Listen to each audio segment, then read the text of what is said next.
인간이 지식의 동물만은 아니잖아요. 하나님이 우리에게 주신 본질적인 영원한 영이 있고 영원한 생명이 있어서 그것의 교류와 교통이 가장 중요한 것이죠. 그래서 이것이 함께 지어지는 것, 우리 안에 있는 서로 간에 그리스도 예수의 생명이 연결되는 것, 그것이 바로 그리스도의 몸인 것이죠. 예수님이 당신 자신의 공동체를 그리스도의 몸이라고 이렇게 불렀을 땐 그리스도의 몸의 연결은 생명에 의해서 연결되는 거 아닙니까? 내 손과 내 발의 연결은 생명의 연결이듯이. 그래서 저는 그것이 교회가 존속하는 기본 방식이 아닌가 이렇게 생각을 합니다. 그리스도 예수 안에서 믿음의 사람들이 나눴던 중요한 부분들에 대하여 몇 가지만 함께 이야기를 하려고 합니다. 성경의 원칙에 있어서 제가 나눠드린 유인물 이제 중간 부분이나 뒷부분 거기 보면 나오는데 제가 그 부분만 읽어보고 루터의 로마서 주석 서문이죠. 그 서문에 있는 일부를 제가 가져왔습니다. 루터의 로마서 주석 서문을 읽고 기독교 역사에 믿음의 사람, 하나님의 일을 인생 안에서 목적을 발견해서 감당한 인물들이 많습니다. 필립 제이콥 슈페너도 그렇고 요한 웨슬레도 루터의 로마서 서문을 읽고 그리스도 안에서 영적인 진리에 깨우침이 있었습니다. 4번 그리스도의 믿음. 죄라는 것은 육체적 행위 이상의 것들이다. 그리스도는 불신앙을 따로 지적하여 이것을 죄라고 불렀다.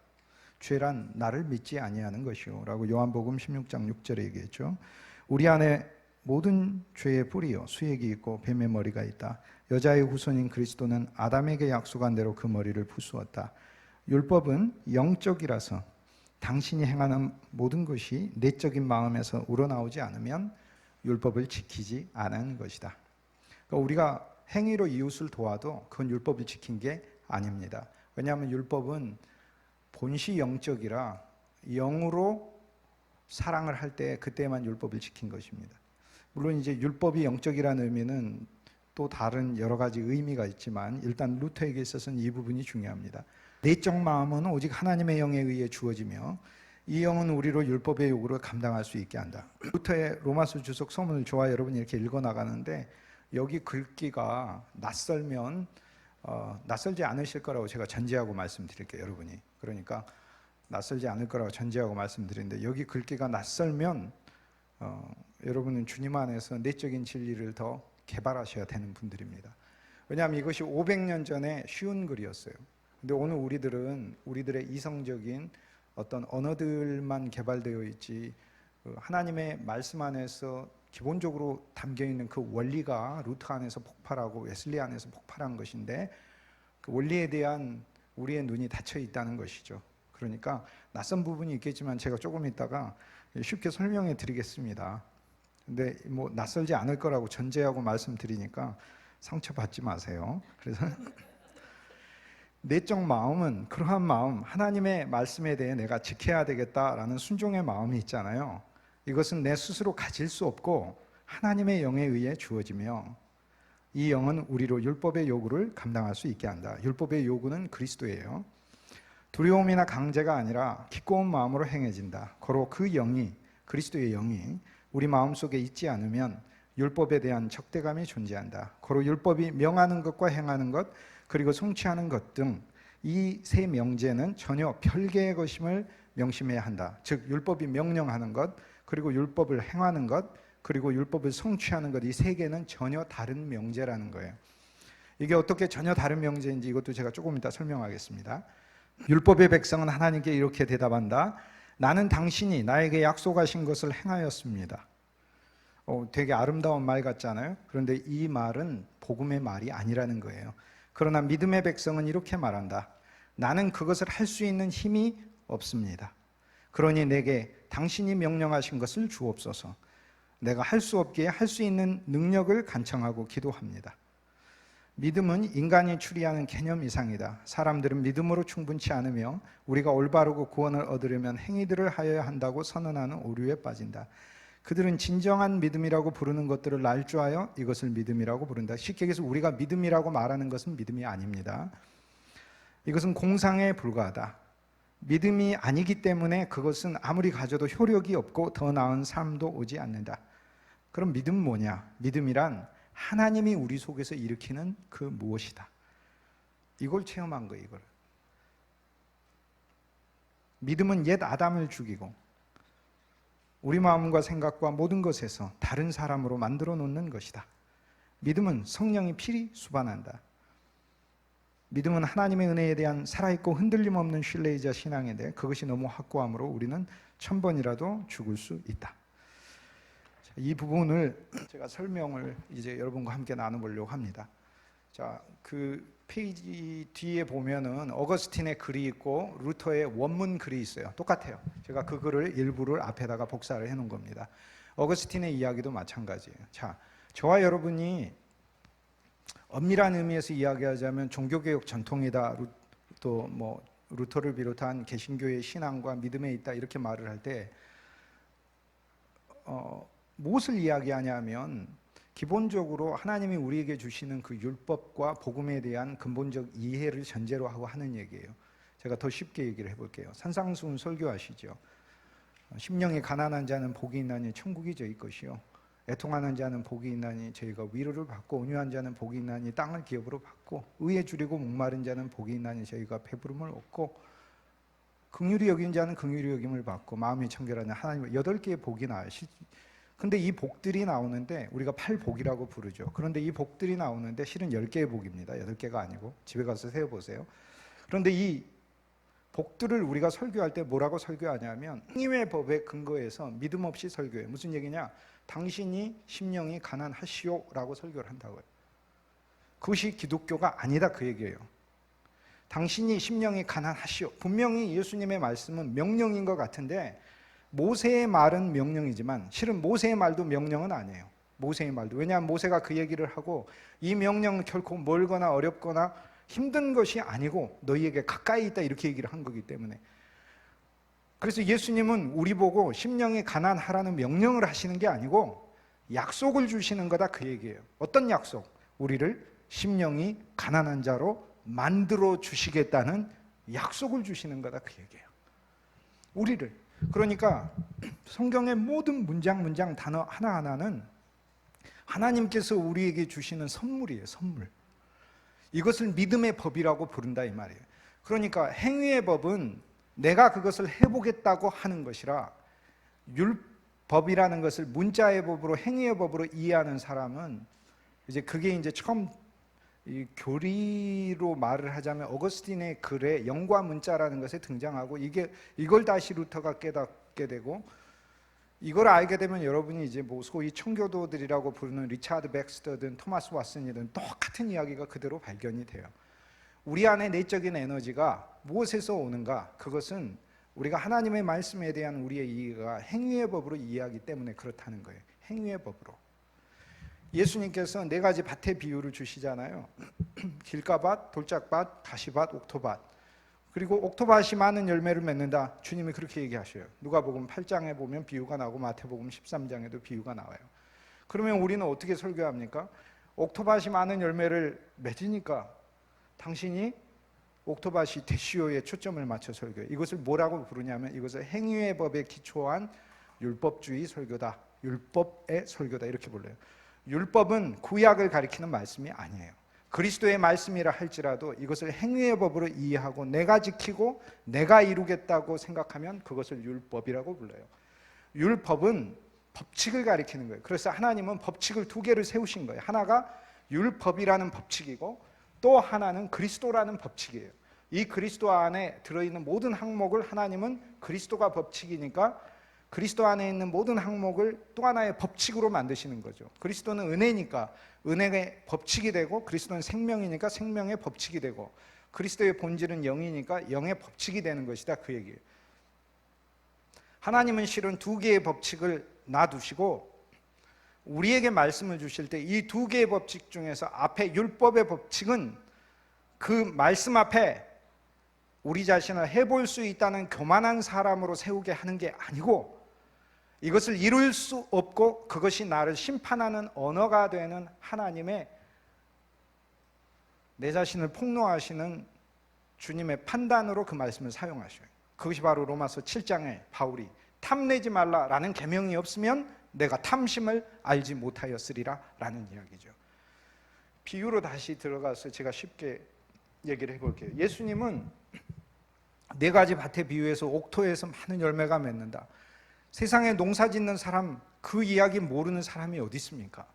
그러면 예수님 이야기는 너희가 옥토가 되라 그 얘기를 하시는 게 아니고 이것은 비유니 이야기하셨어요. 비유라는 것은 바로 그 이야기 속에서 주님께서 감추어 두신 자신의 복음의 원리를 말을 하는 거예요. 예수님께서 진짜 하고 싶은 이야기는 너희가 옥토가 되라라는 것을 얘기하는 게 아니라 길가하고 돌짝과 가시는 열매를 소산을 못 내니까 내가 길가를 옥토로 만들고 가시를 옥토로 만들고 돌짝을 옥토로 만들겠다고 그래서 온 존재라는 것을 그분이 말씀하고 계시는 거예요. 이게 바로 우리가 하나님의 말씀을 읽을 때 행위의 법이 아니라 은혜의 법, 그분이 내게 이루시는 것, 그분의 약속의 법, 그분이 내게 반드시 성취하시는 법으로 읽으시는. 그래서 주님이 이 말씀을 하시고서요 그 말씀을 직접 이루어요. 인생의 길에 있지 않고 길가에 있는 거라사의 청년, 무덤에서 지내며 주님을 원하지도 않았어요. 주님이 갈 때 지극히 높으신 자요 나한테 뭐하러 오십니까? 오지 마십시오 이렇게 거절해요. 거절함에도 불구하고 주님은 찾아가셔요. 그래서 길가에 있는 사람을 강제로 길 위에 있는 사람으로 만들어 두시는 거예요. 제자들의 마음은 파도와 풍랑과 여러 가지 문제로 인해서 그들의 마음은 돌짝밭같이 되어 있어요. 그런데 주님은 그들의 마음에 있는 돌들을 치우시고 체험하게 하셔서 빠졌냐? 그럼 내가 건져낸다. 그 밭을 옥토밭으로 만드시는 그분의 살아있는 역사를 가르쳐주러 오신. 그러므로 우리는 사실 성경의 하나하나를 읽을 때 우린 도대체 어떤 언어로 읽는가? 내가 행하는 내 행위의 언어로 읽는가? 아니면 하나님의 영이 그 말씀 안에 하나님의 숨이 들어있고 생명이 들어있고 영이 들어있고 그분의 씻는 물이 들어있고 우리를 밝히 비추시는 빛이 들어있고 하나님의 본질이 들어있는 말씀으로 읽으며 그 말씀이 나를 주장하고 움직이는 그 언어로 읽는가? 또 여러분은 사역하는 분이니까 과연 그렇게 설교하는가? 그래서 루터가 이야기하는 게 그겁니다. 행위의 법으로 읽는 사람은 교만하게 하나님의 말씀을 보면서 내가 이렇게 행하겠다, 당신도 이렇게 행하라 라고 얘기한다는 거예요.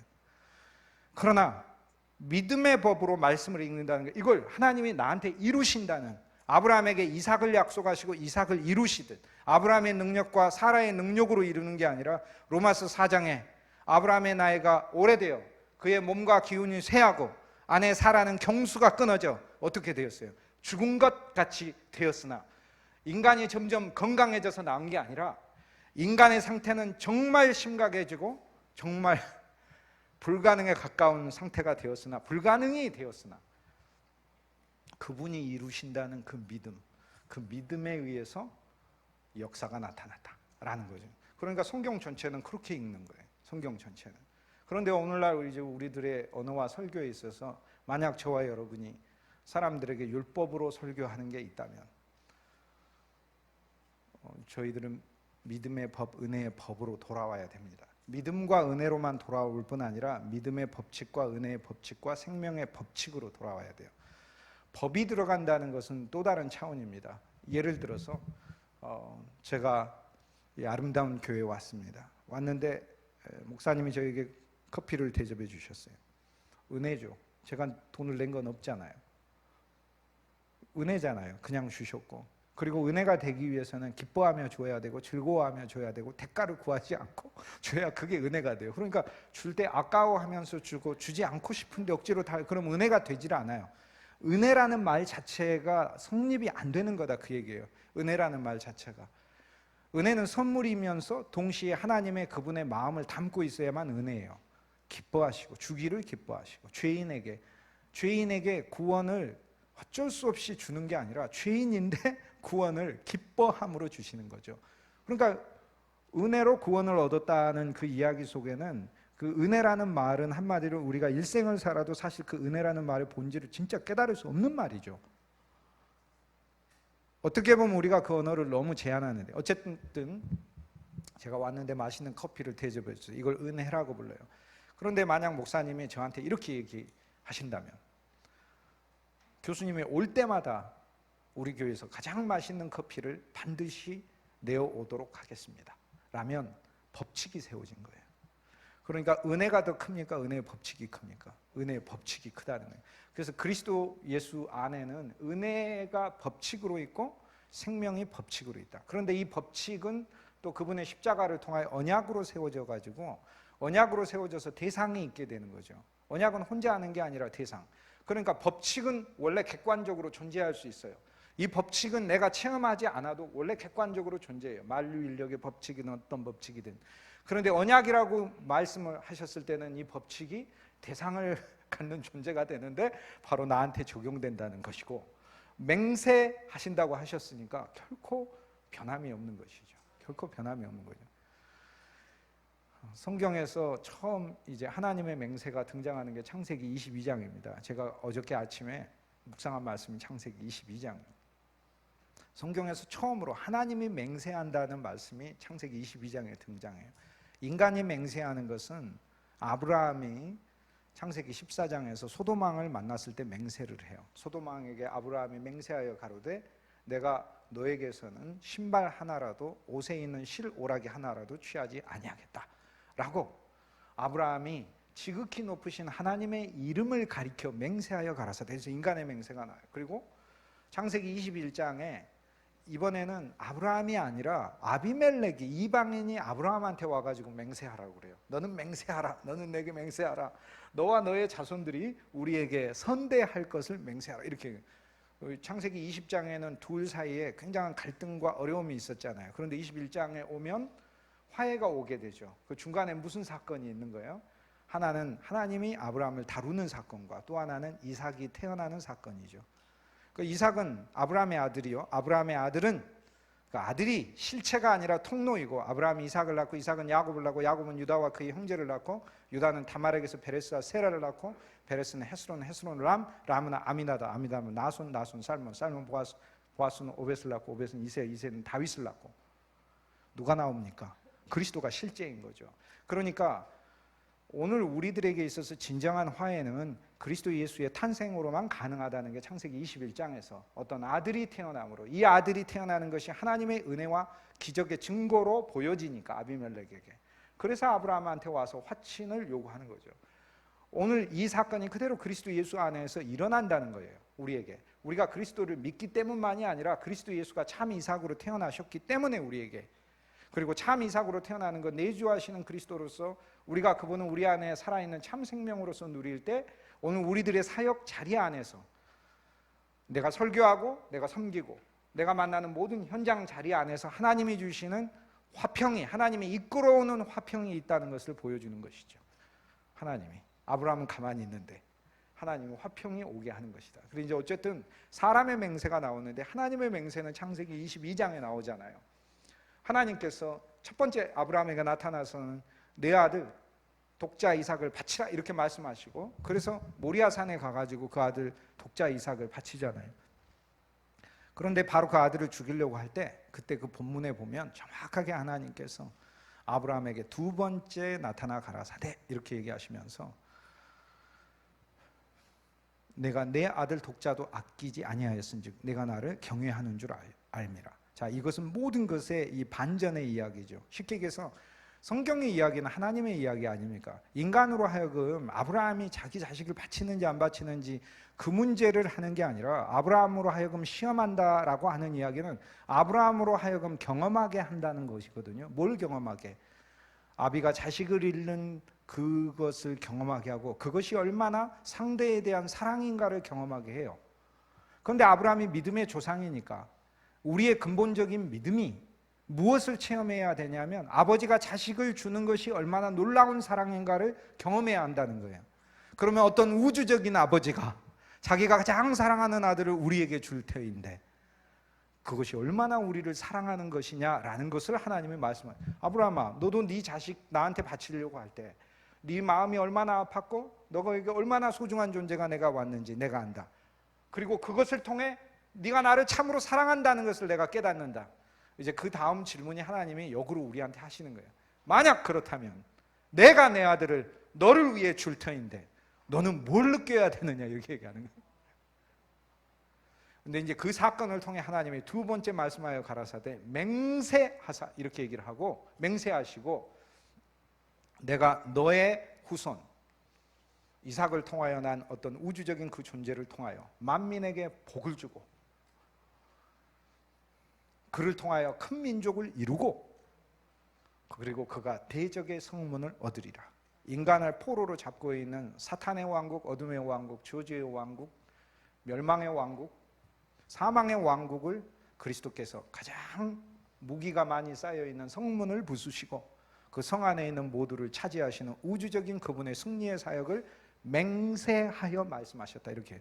그래서 히브리서 기자가 이 창세기를 읽으며 히브리서 6장 13절 말씀에 뭐라고 이야기하냐면, 하나님은 본성상 거짓말하실 수 없는 분인데, 그러니까 말씀하셔도 그냥 되는데, 하나님은 어떻게 보면은 우리로 하자면은 뭐라고 할까요? 불필요한 중복이라고 해야 되나요? 맹세를 하셨다는 거예요. 맹세. 근데 왜 맹세를 하셨는가에 대해 얘기해 주잖아요. 그분의 뜻이 결코 변할 수 없는 것을 우리들에게 알려주시기 위하여, 즉 그분의 목적과 뜻의 불변성을 맹세하셨다. 그것을 우리한테 가르쳐 주려고 맹세하셨다는 거예요. 아브라함이 이삭을 바친 사건은 십자가죠. 그러면 우리는 이제 십자가 안에서 또 하나 볼 항목이 생겼어요. 하나님의 맹세가 들어있네요. 그리스도의 십자가를 통해 구원받은 자에게 하나님이 주시는 하나님의 맹세가 들어있네요. 그리고 그 맹세의 내용은 내가 내게 복을 주고 내가 너로 큰 민족을 이루게 하고, 이건 물질적인 것만을 가리키는 건 아니죠. 그리스도가 참복이고 그리스도의 민족을 이루는 것이니까. 그리고 대적의 성문을 얻으리라. 반드시 그리스도가 얻었듯 우리도 얻는 것이다. 그리스도와 연합하여 우리도 이미 대적의 성문을 얻고 있다. 사람들의 마음의 문을 굳게 닫아버리고 그 성문을 지키고 있는 그 문을 어떻게 하면 부술 것인가? 부수기는 어떻게 부숴요? 우리 자신으로 부수는 게 아니라 우리 안에 있는 그리스도가 부순다고 하셨으니까 우리가 그리스도를 증거하고 그리스도를 전하고 그리스도를 말할 때 부수는 거죠. 다시 이제 첫 번째 제가 말씀드리고자 했던 주제로 되돌아와서, 모든 하나님의 말씀은 그리스도가 이루는 말씀이다. 그리스도가 이루는 말씀. 오늘 우리들의 설교와 언어가 그렇게 바뀌어야 돼요. 바뀌어야 돼요. 자녀에게 율법을 가르치라 해서 율법은 초기 단계는 가르쳐요. 그러나 히브리서 7장 12절에 제사장이 바뀐 즉 법이 바뀌었잖아요. 이제는 아론 계열이 아니고 그리스도 예수께서 멜기세덱의 무궁한 파괴되지 않는 생명의 제사장이 되셔서 말씀 하나하나 안에 그분의 영과 생명이 들어있어서, 사실 우리 하나님의 사역자들은 하나님의 말씀 속에 있는 영과 생명을 이렇게 흘러보내고 떠가게 하는 것이죠.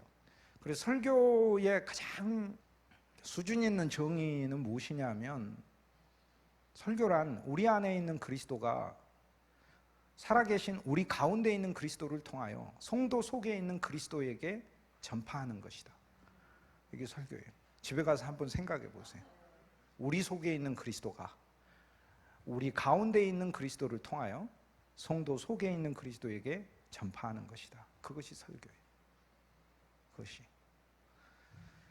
이 모든 말씀들, 구약은 명령하죠. 그런데 신약도 구약으로 읽는다, 그 말입니다. 첫 언약, 그러니까 구약을 창세기부터 말라기까지로 생각하지 마시고, 구약이라는 것은 기본적으로 예수님의 말씀이라 할지라도 그것을 내가 내 행위로 스스로 지킬 수 있다고 생각을 하면 그것이 바로 구약이 되는 것입니다. 예수님의 이야기조차. 그러나 구약이라 할지라도 아브라함이 가졌던 믿음, 노아가 가졌던 믿음, 어떠한 믿음이 진실로 우리가 기도하듯이, 기도는 그렇게 해요. 전파하고 끝나고 나서 하나님 우리에게 이런 믿음을 주십시오 라고 기도를 해요. 근데 문제는 뭐냐면 그것이 기도하는 그 순간만의 믿음일 뿐이다, 그 말이에요. 전파하는 동안에는 그 믿음이 아닌 거예요. 내가 정말 성도들이 노력으로 아브라함의 믿음을 가질 수가 없고 하나님의 영이 아브라함의 믿음을 심어준다는 것에 대한 믿음을 안 가지고 있는 거예요. 믿음을. 이것이 종교개혁이 말한 행위의 믿음과 행위에 대해서 자기가 신뢰하는 믿음과 그리스도 그분이 일하시는 것에 대해서 믿음을 갖는 것의 차이를 의미합니다. 그래서 교만한 자는 탐내지 말라 그러면 나는 탐내지 말아야지 라고 간다는 것이죠. 그런데 믿음의 법은 무엇이냐? 하나님의 모든 계명은 우리로 하여금 우리를 심판하시는 것이고, 하나님의 어떤 계명도 인간이 성취할 수 있는 계명 한 계명도 없어요. 한 계명도 없어요. 진실로 탐내지 말라, 이 계명은 인간이 탐심으로 첫째 가득하다는 것을 폭로하시기 위해서 쓴 글이고, 두 번째 인간은 이 탐심에서 도저히 구출되거나 벗어날 수 없다는 것을 가르쳐주기 위한 말씀이고, 세 번째 탐내지 말라는 이 계명도 인간의 노력으로 성취할 수 없는 하나님의 어마어마한 수준이라는 것을 보여줘요. 그래서 우리가 기껏해서 탐내지 말라 그러니까 물질적으로 내가 이것을 훔치지 않으면 탐내지 않은 것이다 라고 외적으로 계명을 이해했어요. 그랬더니 주님이 오셔가지고 그렇지 않다고 얘기하시잖아요. 사람만 안 죽여도 되는 줄 알았는데 미워만 해도 살인했다고 하시니까, 결국에 이게 하나님의 수준이에요. 우리가 탐내지 말라는 주님의 그 계명은 우리 마음속에 있는 탐심까지도 가리키기 때문에 이 계명은 우리 수준으로 이룰 수 있는 것이 아니에요. 결국에 나라는 아담은 계속해서 일생 동안 탐심을 내고 탐심을 향해 가는 존재이고, 어떤 한 존재가 내 안에서 살아서 역사할 때 나는 그 탐심을 이길 수 있다는 걸 성경은 말하고 있는 거예요. 내가 탐심을 이기는 게 아니라. 그러면 결국에 어떤 한 존재는 누구인가? 우리 안에 그리스도, 영광의 소망이라. 골로새서 1장 27절. 결국 복음은 무엇이고 그리스도가 우리 안에 오신다는 것이고, 교회의 사역은 무엇이고 그리스도가 우리들 속에서, 성도들 속에서 자라나게 하는 것이고, 그리고 진정한 기쁜 소식은 뭐예요? 누가 행하는가? 누가 전파하는가? 누가 그 일을 하는가? 누가 생활을 하는가? 누가 설교하는가? 누가 아이들을 가르치는가? 도대체 누가 하는가? 그리스도가 하는 것이다. 그리스도가 하는 것이다. 그래서 바울이 로마서 10장에서 너희가 하늘에 올라가서 하나님의 법을 가져오겠다 하지 말라 이렇게 얘기하잖아요. 올라갈 수가 없어요. 이는 그리스도를 모셔내리는 것이요, 우리가 어떻게 해서 그리스도를 우리 힘으로 불러내릴 수가 있어요? 없죠. 누가 음부에 내려갈까 하지 말라. 우리가 음부에 가서 우리가 어떻게 음부에 있는 자를 구출하고 음부의 문을 부술 수가 있어요? 이는 그리스도를 끌어올리는 것이라. 할 수 없다고. 바울이 그래서 그건 우리가 하는 일이 아니라고. 그러면 무엇을 말하느냐? 무엇을 말하느냐? 신명기 30장에 나오는 이 말씀을 가지고 바울이 이렇게 얘기하잖아요. 모세가 한 얘기를 그대로 하면서 이 말씀이 너희에게 먼 것이 아니요 너희에게 가까이 있으니 곧 주의 말씀이라. 가까이 있대요. 그리고 너의 입에 있고 너의 마음에 있대요. 그렇게 가까이 있는가? 그렇게 가까이 있는가? 쉽게 얘기해서 내가 올라가고 내가 내려가서 올라가서 진리를 가져오고 내려가서 음부를 해방하는 내가 하는 사역이 아니고 그분이 나한테 왔다는 거예요. 내 입에 있고 내 마음에 있대요. 그래서 이것이 바로 내가 할 일이라고 얘기를 해요. 내 입으로 찬송하고 고백하고 감사하고 내 마음으로 그분이 할 일을 신뢰하고. 그렇다면 이제 여기서 우리가 묻는 질문이 있어요. 그럼 우리는 뭐 하는가? 우리는 뭐 하는가라는 질문이 대단히 수준 높은 질문인데, 첫째 믿음의 일을 하는 거죠. 믿는 일처럼 중요한 일이 없어요. 그분이 진짜 행하신다. 그분이 진짜 일하신다. 이 믿음은 모든 것에 적용되고 진리가 너희를 자유케 하리라 하셨으니까 실제 하나님은 우리에게 자유를 주셔서 자유와 믿음을 이제 결부시키면서 하는 겁니다. 그래서 실제로 우리와 우리 모든 지체와 우리의 가족들과 친구들, 그리고 심지어 동역자들도 우리가 자유롭게 일을 할 때 그 속에 믿음을 적용하는 것이죠. 왜? 하나님의 은혜의 법칙이 이제는 작용한다고 하셨으니까. 그러니까 우리는 뭐합니까? 라는 질문이 우스운 질문이 되는 거죠. 뭐하긴 뭐예요? 자유롭게 하라고 했잖아요. 그런데 문제는 믿음을 적용하면서, 어떤 믿음? 주 예수님이 내가 하는 일 속에 함께 하신다. 내 일이 비록 부족해도, 그리고 회개의 믿음도 적용하니까 내 일이 부족해도 회개하잖아요. 하면서도 회개하는 거예요. 끝나고 나서만 회개하는 게 아니에요. 여전히 우리가 하는 이 일들 속에서 우리는 결코 우리의 의의를 찾아서는 안 되는 거, 어떤 것도. 그럼 어떻게 해야 하는 거예요? 어떻게 하긴 뭐로 어떻게 해요? 이 모습 이대로 주께로 나아가서 주님께 드리는 거지. 그러니까 우리가 하는 일 가운데 나의 부족함을 고백하고, 주님 비록 우리가 아는 일이 우리가 의롭다고 생각하고 하는 일이지만 우리 속에 부족함이 있고 연약함이 있고 참으로 하나님 앞에 부끄러움이 있습니다를 고백하면서, 그게 회개의 믿음이라니까요. 회개는 일회성이 아니고 한 번이 아니라 우리 마음을 그리스도께 돌이키는 걸 회개라고 하는 거죠. 회개는 내가 잘못했습니다가 아닙니다. 그것을 회개라고 하면 가룟 유다가 제일 회개 많이 한 사람이 되는 겁니다. 난 진짜 해서는 안 될 짓을 했어. 에이 하고 자기의예요. 진짜 회개가 뭔지 그리스도가 보여주셨잖아요. 베드로에게 와서 내게 고백하라고, 사랑하냐고. 얼마나 우스워요. 아니 사흘 전까지만 해도 욕했잖아요. 근데 예수님이 나보고 사랑하냐고 물어보시는 거예요. 그럼 어떻게 대답해야 돼요? 사랑합니다 해도 웃기는 거고, 왜? 절대 안 버리겠다고 한 말도 금방 부서졌는데, 그리고 실제로 자기가 저주를 했는데, 욕했는데, 또 사랑 안 한다고 해도 웃은 거예요. 왜냐하면 예수님과 물리적으로 3년간 있었기 때문에. 여러분도 어떤 갈등을 겪는 사람과 여러분 한번 생각해 보세요. 애증이 같이 있어요. 그렇지 않습니까? 애증이 같이 있다. 베드로 안에는 사랑도 있어요. 사랑이 있다고요. 근데 진정한 화해는 주님이 와가지고 먼저 요청하시고 푸시는 거잖아요. 그것이 회개다. 주 예수님, 그럼에도 나는 부족하지만 주님을 사랑합니다 라는 고백이 회개다. 그 얘기예요. 그것이 자기의 잘못 안에 스스로 멈추는 것이 아니라.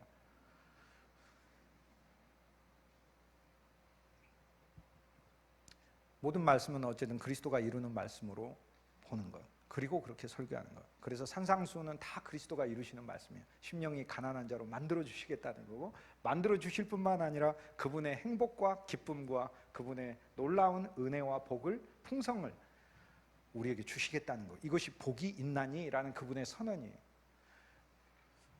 물을 어떻게 포도주로 만들지? 우리는 물인데 처음에는 우리 자신의 더러운 웅덩이 저수지의 물이잖아요. 그러나 그분이 우리를 정결한 물로 만들었는데, 정결한 물로만은 부족하다. 우리가 복음서에서 아무리 내 자신을 그리스도를 만나 내가 정결한 우물이 되는 것만으로는 부족하다라는 걸 보여주시는 게 요한복음 2장이에요. 뭐가 되라고 하냐면 포도주가 되라고 하셔요.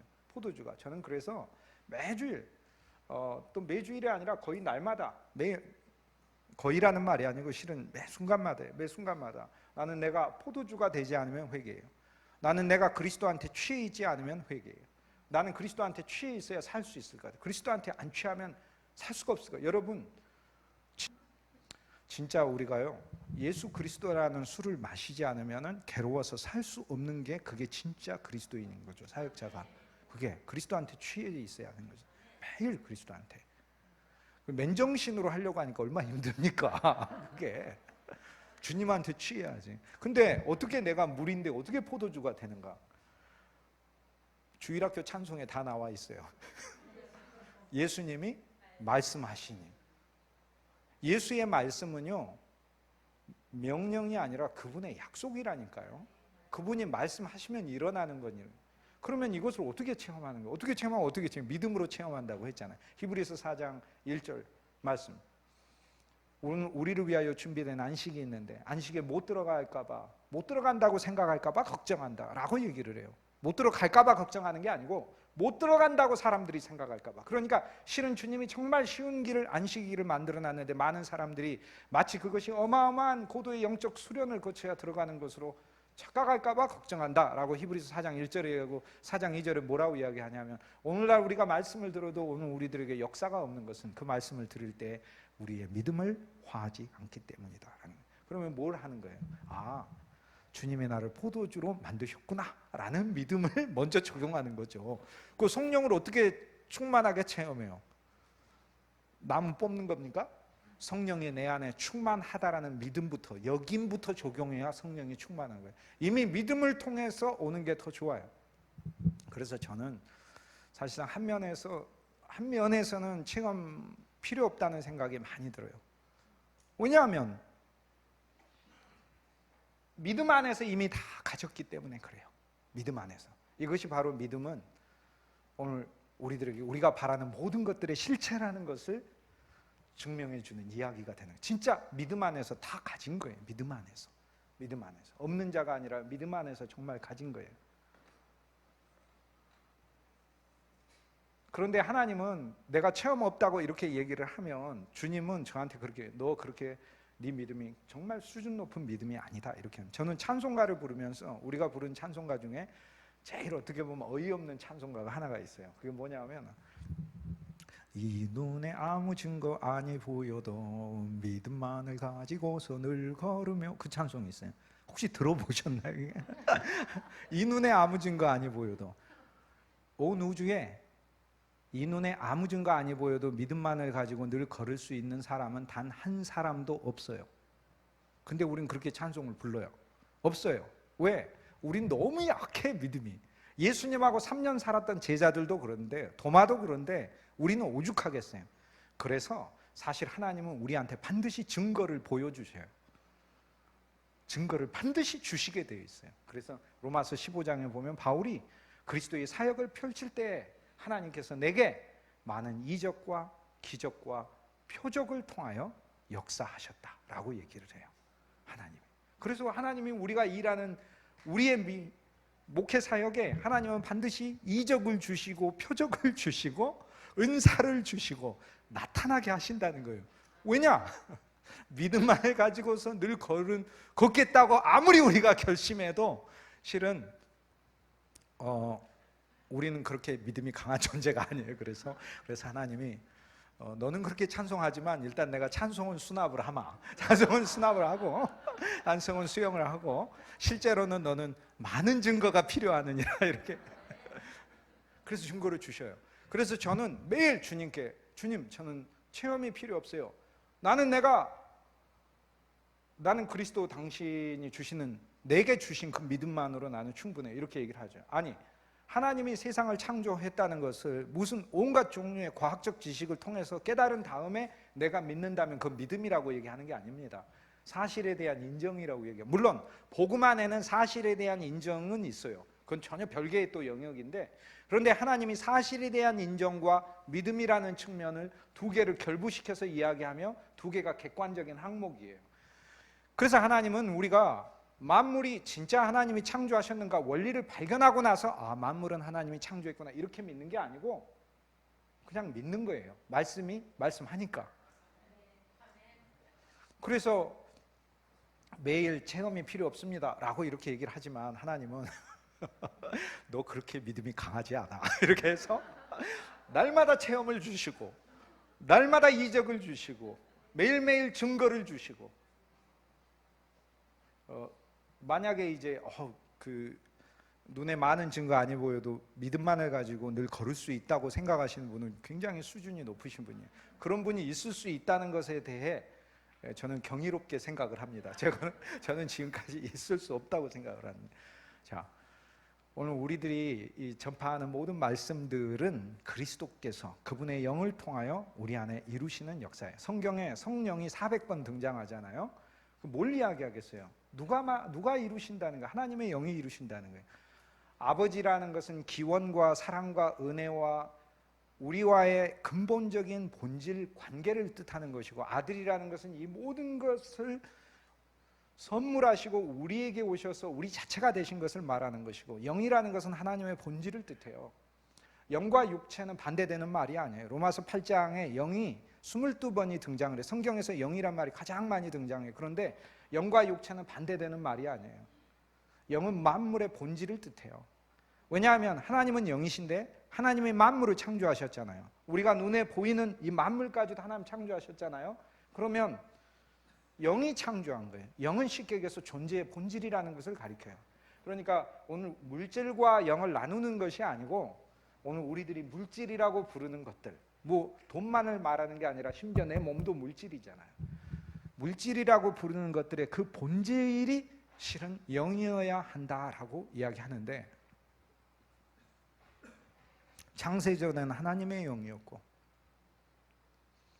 그리스도 오시기 전에는 여호와의 영이었고 인간과 만나시는 관계 속의 영이고 그리스도 오신 이후에는 바로 그리스도 그분의 영이에요. 그리스도의 영이에요. 그래서 로마서 8장 9절에 하나님의 영이 너희 안에 거하시면 너희가 육체라는 것에 물질에 속하지 아니하나니. 근데 하나님의 영이 뭡니까? 라고 우리가 궁금해할까 봐 바로 답을 줘요. 누구든지 그리스도의 영이 없으면 그리스도인이 아니니라. 그럼 긍정형으로 바꾸면 그리스도의 영이 있기 때문에 그리스도인이다 라는 거예요. 나는 왜 그리스도인인가? 그리스도의 영이 있으니까. 그분의 영이. 성령이라고 되어 있는 성경에 400회가 넘는 횟수 중에서 80%는 성자가 없어요. 그냥 그의 영이에요. 호프뉴마, 하기야 푸뉴마가 아니고 그의 영이에요. 그런데 우리가 신약 성경에다가 성자를 다 넣어버렸어요. 그래서 마치 삼위삼체처럼 이해를 해요. 또 다른 어떤 하나님의 영이 예수님과 전혀 별개의 영이 온 것처럼 이해를 해요. 그의 영이에요. 그분의 영. 그리스도의 본질을 우리 안에 주셨다는 것이고, 그리스도의 본질이 그리스도의 인격이라는 것이고, 그리스도 그분 자체가 우리 안에 영으로 오셨다는 것을 말해요. 삼위일체이기 때문에 그래요. 그런데 영으로 왔다는 것은 그분이 이루신다는 것을 뜻하는 것이죠. 마지막 이제 결론으로 성경의 모든 부분은 그리스도를 이야기합니다. 오늘 우리들의 모든 설교와 우리들의 모든 언어와 우리들의 모든 행동은 그리스도를 가리키고 그리스도를 말하는 것을 이야기합니다. 여러분, 우리가 그 헤브라이즘의 본령에 대해서 오해를 하고 있어요. 아벨이 믿음으로 제사를 드리고 아브라함이 믿음으로 장막 생활을 하고 아브라함이 믿음으로 하늘에 있는 유업을 소망하면서 살았다. 아브라함이 믿음으로 이삭을 바쳤다. 또 모세가 믿음으로 이스라엘 백성들을 광야로 이끌었다. 근데 우리가 그걸 믿음을 이야기를 할 때 이렇게 생각을 하죠. 아, 모세가 하나님을 믿은 거, 아브라함이 하나님을 믿은 거. 그게 아니고 이 믿음이에요. 하나님은 온 우주에서 실은 그리스도 그분만 원하셔요. 그리스도 그분만 원하시기 때문에 우리를 만드셔서 우리를 그리스도의 그릇으로 만들고자 하시는 거예요. 그게 하나님의 목적이에요. 하나님은 인간 김동주를 그냥 받아들이지 않으셔요. 인간 김동주를 통해 그리스도 그분을 만나게 할 뿐만 아니라 나의 어떤 사역만이 아니라 나라는 존재 자체 안에 그리스도를 채우셔서 그 그리스도가 나와 연합되게 하고 그분이 내 자아가 되게 하셔서, 그럼 나는 뭐냐? 나는 뭐냐라고 물으니까 바울이 갈라디아서 2장 20절에서 답을 한 거예요. 내가 그리스도 예수와 함께 십자가에 못 박혔나니 그런즉 이제 나는 산 게 아니라, 이게 그분의 신비한 그분의 영역에서의 역사라는 거예요. 우리가 시간을 사는데 동시에 나는 영원을 함께 사는 존재다. 시간 안에선 내가 사는 것 같지만 영원 안에선 진짜 현재 그분이 살고 계시다는 거예요. 그분이 나의 본질로 살고 계신다는 거예요. 그게. 그러면 장세전에 하나님이 정하신 믿음은 무엇이냐면 골로새서 1장 15절 말씀이잖아요. 만물이 그로 말미암아 창조됐고 그 안에서 창조되었으며 그를 통하여 지탱되고 있고, 그리스도를 통해서 그리스도가 만물을 창조하고 그리스도 안에서 만물이 창조됐고 그리스도를 통해서 유지되고 있을 뿐만 아니라 만물이 그리스도를 향하여 가고 있고 만물이 그리스도를 위하여 만들어졌다고 그렇게 얘기하죠. 그래서 성경에서 제가 제일 좋아하는 기절 중에 하나가 골로새서 1장 15절 말씀이에요. 너희가 그리스도를 위하여 창조되었고. 그러므로 구약의 믿음은 어떤 믿음입니까? 이 믿음입니다. 아벨이 제사를 드렸죠. 아, 내 제사가, 아벨이 이 믿음을 가진 거예요. 언젠가 우주적인 한 분이 오실 텐데 그분이 자신을 바쳐서 세울 제사가 어떤 제사인지, 오늘 우리들은 그분의 영의 세계, 비밀의 세계를 잘 모르니까 가시적이고 육체적이고 눈에 나타나는 것을 통해서 보여주고자 하시는 하나님의 목적을 위해 내 제사를 사용하신다라는 믿음으로 제사를 드린 거예요. 노아가 방주를 만들 때 이 방주를 만들어 지금 물에 빠진 사람을 내가 건지지만, 그러나 하나님은 내 인생 자체도 표적으로 사용하셔서, 실제가 아니고 표적으로. 표적과 실제는 다르죠. 표적은 예를 들어 뭐 반지다 그러면 실제는 그 반지가 뜻하는 사랑을 가리키고 삶을 가리키는 것이니까. 누가 결혼 반지를 보고 돈으로 보는 사람이 어디가 있어요? 어떤 사람 결혼 반지가 다이아몬드고 어떤 사람 결혼 반지가 금반지면 와, 저 사람 결혼이 더 비싸다 이렇게 얘기하는 사람이 어디가 있어요? 그건 전부 다 표징일 뿐이에요. 아무리 금반지가 아니라 옷가락지를 끼웠다 할지라도 그건 표징일 뿐이에요. 그 반지가 가리키는 그 실제는 다른 거예요. 모든 것은 사람들이 자신의 삶을 표적으로 생각하고 살았어요. 누구를 나타내는 표적? 그리스도를 나타내는 표적. 그래서 노아는 너무 영광스럽게 방주를 지은 거예요. 왜요? 야, 우주적인 메시아의 일이 우주적인 방주를 지을 일이라는 것을 하나님은 내 삶을 통해 보여주고자 하신 것이구나. 내 삶은 그리스도의 사역을 위해서 쓰임받는 삶으로 하나님이 창세전에 정하셨고, 내가 하는 모든 일들이 그리스도 그분을 나타내는 일로 하나님이 만드셨구나 라는 믿음으로 살았다는 거예요. 그래서 히브리서 11장에 바로 그 믿음을 가르쳐요. 그래서 히브리서 1장부터 10장까지 처음부터 끝까지 다 그리스도에 대한 이야기 많은 거예요. 그런데 우리는 히브리서 11장 딱 넘어가면서 그 믿음은 그리스도와 상관없는 믿음으로 갑자기 이해를 해요. 전혀 그렇지 않습니다.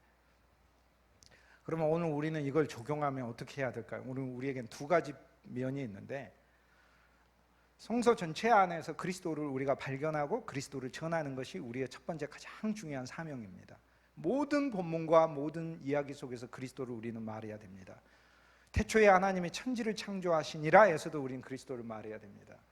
인간의 시간의 본질, 태초, 그분은 그리스도입니다. 그분이 바로 자기가 시작이요 끝이라고 하셨고, 처음과 나중이라고 하셨고, 그분이 알파 오메가라고 하셨어요.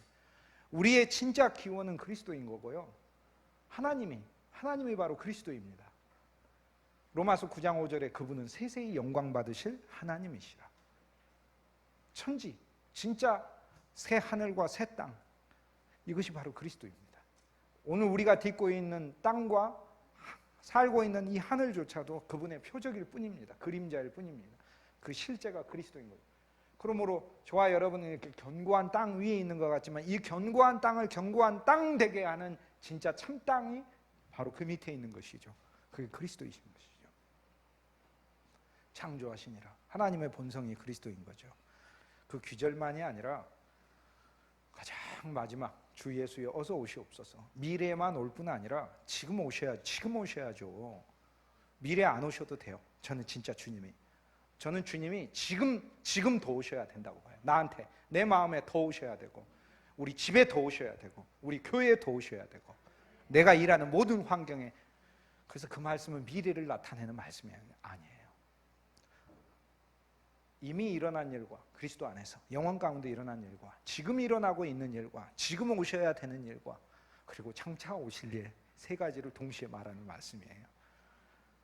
그래서 오셔야 돼요. 더 오셔야 돼요. 또 앞으로 저 사람한테도 오셔야 되고, 계속. 그리스도의 사건 속에서 오늘 우리들은 믿음의 선조들이 가졌던 그 그리스도를 위한 믿음, 그리스도를 위해서 지어졌다는 그 믿음이 우리의 본질이 되는 거죠. 매일 살면서 여러분이 어떤 일들을 하는 것 같지만 복음을 선포합니다.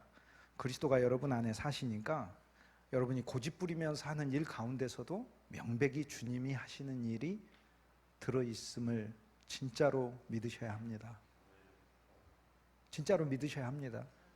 믿기 싫으면 안 믿으셔도 돼요. 저는 그렇게 살아요. 곤면한 거지 제가 명령하는 거 아니에요. 곤면한 거지. 그러니까 저는 저의 어떤 일들이 부족함이 있지만, 그러나 나의 하는 그 일 가운데 정말 그리스도가 하는 일이 동시에 병행해서 있다는 일을 주님 앞에 고백합니다. 그리고 결과로서 알 수 있습니다. 감사하게 만드시더라고요. 그 다음 또 하나는 내가 아는 모든 일들이 그리스도를 나타내기 위한 일이라는 것을 믿는 믿음인 것이죠. 이것이 바로 구약이 말하는 것이다. 올해 목회자 대회로 저희들이 모였습니다. 아름다운 시간을 가졌는데, 부디 우리들의 일생의 사역이 그리스도 그분 한 분을 위해서 내 생각도 만들어진 거구나. 입은 그분을 찬양하기 위해, 귀는 그분을 듣기 위해, 눈은 그분을 보기 위해, 손은 그분을 섬기기 위해 만들어진 거구나. 내가 하는 모든 일들 가운데 그분이 계시구나. 나의 모든 언어와 나의 모든 설교는 바로 그분을 증거해야 하는 거구나. 그리고 그분은 결코 2000년 전에 그냥 잠깐 계셨던 분이 아니라 부활하셨느니라. 지금도 살아서 오늘 우리 가운데 계시고, 우리 마음 안에 계시고, 마음보다 더 깊은 우리 영 안에 계시고, 우리 온 존재 가운데 계시고, 우리 전체에 스며들어 있고, 그래서 나라는 존재는 진짜 그리스도 그분을 위해 창세전에 예정한 존재구나 라는 것이죠. 아주 어렸을 때 언덕 위에 침례교회가 있어서 제가 달려갔습니다. 그 교회에 가면 물론 우리 어머니가 그곳 신자였기 때문에 저를 업고 다녔어요. 그러나 업을 때는 몰랐는데 어느 날 제가 스스로 학교에서 갔다 오면 언덕 위에 있는 그 교회를 향해서 저 스스로 혼자서 주중에라도 발걸음을 옮기는 저를 발견해요. 마루교회였어요. 조그매요. 아주 조그맣니다. 학교에 있는 강의실 절반도 안 되는 교회예요. 그런데 그곳에 가서 하나님께 기도하는 거죠. 저의 인생을 놓고. 저는 오랫동안 그 믿음 안에서 사실 살지를 못했어요. 주일 성수는 수십 년간 50년간 한 번도 빠짐없이 했는데 믿음 안에 살지 못했어요.